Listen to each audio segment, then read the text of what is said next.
아침엔 세계 시간입니다. 최근 서유럽과 중국 등지에 기록적인 폭우가 쏟아졌습니다. 미얀마 출신 로힝야족들의 난민촌이 자리하고 있는 방글라데시 콕스바자르 지역에도 일주일 넘게 폭우가 이어지고 있습니다. 지난달 26일부터 폭우가 계속해서 쏟아지고 있는 방글라데시 남부 콕스바자르 지역입니다. 지대가 낮은 곳은 턱 밑까지 물이 차올랐습니다. 지금까지 20여 명이 목숨을 잃었고 30만 명 넘게 고립된 것으로 알려졌습니다. 하루에만 약 300mm의 비가 쏟아졌는데 7월 전체 강우량의 절반 수준입니다. 지난 2017년 미얀마군의 탄압을 피해 방글라데시로 넘어온 로힝야족 75만 명을 포함해 약 100만 명의 로힝야족 난민이 생활하고 있는 지역인데 피해는 갈수록 커지고 있습니다. 난민촌의 가옥은 민둥산 비탈에 대나무와 비닐로 얼기설기 지어져 있어서 폭우에 특히 취약할 수밖에 없습니다. 산사태까지 발생하면서 사망자도 속출했습니다. 홍수로 인해 간이 화장실은 넘쳤고 이 때문에 콜레라와 같은 수인성 질병의 유행 위험도 커지고 있습니다.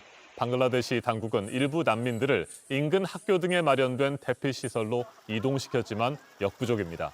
폭우가 앞으로도 며칠 동안 이어질 것으로 예보돼 피해는 더욱 커질 것으로 보입니다. 로힝야족 난민의 말 직접 들어보시겠습니다.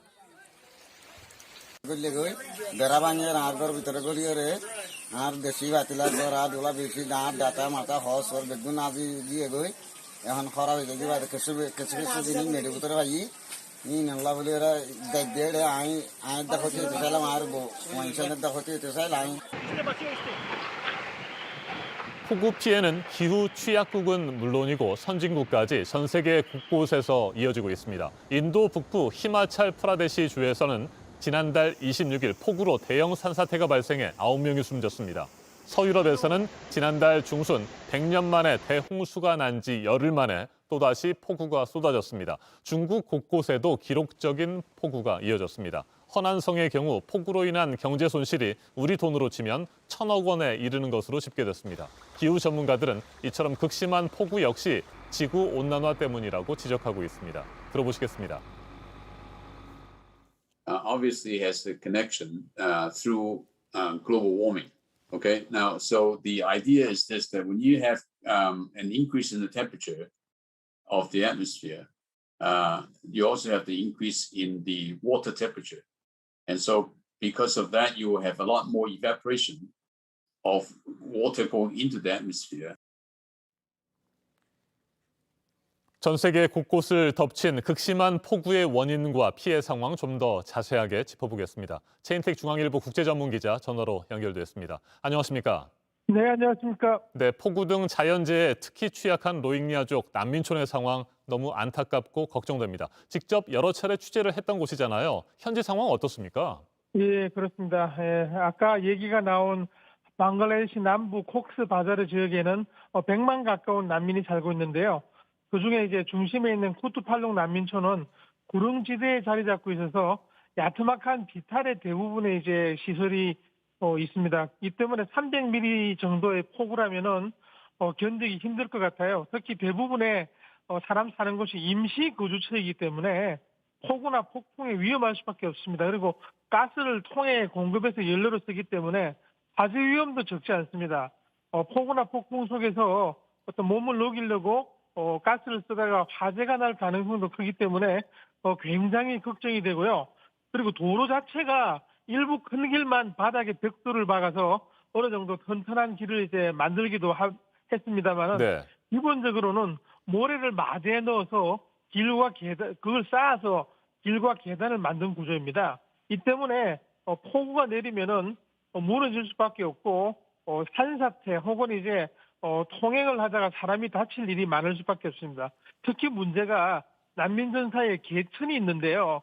이 개천에 쓰레기가 쌓이고 흐름이 막혀서 폭우가 내리면은 주변으로 범람할 가능성이 크기 때문에 이중 삼중의 고통이 걱정이 될 수밖에 없습니다. 네, 앞서 전해드린 대로 기후 전문가들은 이 같은 극심한 폭우의 원인 역시 지구 온난화라고 보고 있습니다. 더워질수록 대기가 수증기를 더 많이 머금게 되고 많은 비가 쏟아지는 거죠?